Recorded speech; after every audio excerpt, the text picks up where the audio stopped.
अस्सलामुअलैकुम वरहमतुल्लाहि वबरकातुहू। TPT B की असाइनमेंट नंबर 2 जो है वो अनाउंस हो चुकी है और इसका मैं आपको गाइड करूँगी कि आपको किस तरह से सॉल्यूशन बनाना है। असाइनमेंट 1 जो थी वो आपके स्कूल सिलेक्शन फॉर्म पे थी। अब ये आपकी सेकंड असाइनमेंट है 10 मार्क्स की। ठीक है, सो इसमें बेसिकली आपने क्या करना है, ये जो है वो को करिकुलर एक्टिविटीज़ पे है। ठीक है, और ये फाइल जो है वो आप वर्ड डॉक्यूमेंट में ही सबमिट करवाएंगे।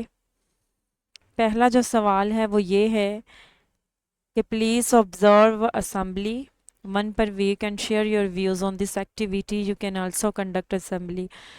सो इसमें आपने बताना है कि जो असेंबली को जो कंडक्ट करने में स्टेप्स इन्वॉल्व हैं वो कौन कौन से हैं। सबसे पहले जी आपको पता है हम प्लानिंग करते हैं, ठीक है, असेंबली की, जिसमें हम जो है वो उसकी प्लानिंग आ जाती है असेंबली की। फिर हम कंटेंट जो है वो प्रिपेयर करते हैं। फिर उसमें रोल जो है वो ऑर्गेनाइज किए जाते हैं। एक स्टूडेंट जो है कि आके कुरान पाक की तिलावत करता है, फिर नात पढ़ता है, फिर इस तरह से जो है वो कुछ आप कह लें कोई स्पीच कोई स्टूडेंट करते हैं। ठीक है, फिर जो है वो स्टूडेंट को प्रॉपर लाइन में जो है वो असेंबली के लिए तैयार किया जाता है, डिसिप्लिन को मेंटेन रखा जाता है। ठीक है, और जो है वो मोटिवेशनल मैसेज या स्कूल स्लोगन पे जो है वो ये असेंबली जो है वो एंड हो जाती है। तो इसमें आप अपनी वर्डिंग में लिख सकते हैं जो भी 3-4 स्टेप हैं असेंबली को कंडक्ट करने के, वो आप लिखेंगे इसमें। उसके बाद आप लिखेंगे कि जी असेंबली का क्या रोल है स्टूडेंट्स की ग्रूमिंग के हवाले से।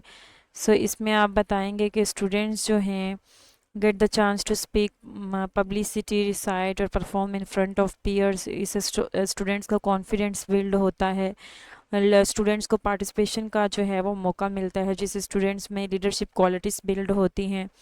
इसी तरह से स्टूडेंट जो है उसमें जो है टीम वर्क जो है वो करने की सलाहियत, कोऑपरेशन की सलाहियत, कोऑर्डिनेशन की सलाहियत जो है वो स्टूडेंट में जो है वो बिल्ड होती है। तो इस तरह से आप 3 से 4 पॉइंट्स इसमें लिख सकते हैं। और ये भी आपने लिखना है अपने पास से लिख दें अगर आप कोई टीचर वगैरह नहीं है तो।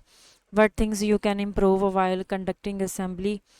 सो आप जो है 3 से 4 पॉइंट जो हैं इसमें कुछ लिख सकते हैं कि आप मतलब मज़ीद असेंबली को जो है वो किस तरह से जो है इम्प्रूव कर सकते हैं। अब नेक्स्ट जो है वो आ जाता है, आपने ब्रेक टाइम का देखना है, तब ऑब्ज़र्व करना है। ये वाली 3 एक्टिविटीज़ दी गई हैं, उस पे आपने कमेंट करना है यस और नो का, और फिर उस पे कोई भी कमेंट लिख देना है। ठीक है, एक लाइन में लिख दें, 2 लाइनों में लिख दें, नो इशू। अब इसमें उन्होंने पूछा है कि teachers were present for observation of students behaviour in continue और इन प्लेग्राउंड। कि जो टीचर्स हैं वहाँ के, क्या वो प्रेजेंट थे, स्टूडेंट के बिहेवियर को ऑब्जर्व कर रहे थे कैंटीन या प्लेग्राउंड में, यस या नो।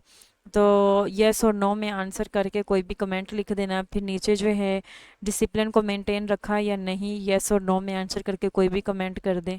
ठीक है, इस तरह से। और which things did you observe while performing break duty. Break duty में जो आपने चीज़ें जो हैं वो नोटिस की वो आपने बता देनी है। जैसे स्टूडेंट्स का बिहेवियर आप ऑब्ज़र्व कर सकते हैं, स्टूडेंट्स किस तरह से मतलब प्ले कर रहे हैं या आपस में गपशप कर रहे हैं, उनका क्या सोशल इंटरेक्शन बिहेवियर था, वो आप उसके बारे में लिख सकते हैं।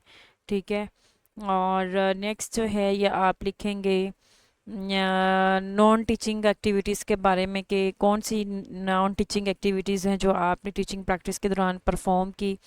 जैसे स्पोर्ट्स डे है, बज़्म अदब है, फ़न फेयर है, पेरेंट्स टीचर मीटिंग है।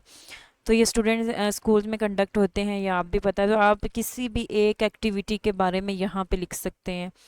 ठीक है, ये सारी एक्टिविटीज़ के बारे में नहीं लिखना, या आप स्पोर्ट डेज़ के बारे में लिख दें या बज़्म अदब में लिख दें कि मैंने इस तरह जो है वो पार्टिसिपेशन की, ये वो मतलब 3, 4 या 5 लाइनें लिख दें। फ़न फेयर पे लिख दें, पेरेंट्स टीचर मीटिंग पे लिख दें, या डिबेट्स पे लिख दें, किसी एक एक्टिविटी पे आप जो है वो लिख दें कि जी मैंने इस तरह से पार्टिसिपेशन की। ठीक है, और ये सिर्फ जो है आइडिया सोल्यूशन है। यूनिक पेड सोल्यूशन के लिए मुझे व्हाट्सएप पे कांटेक्ट कर सकते हैं।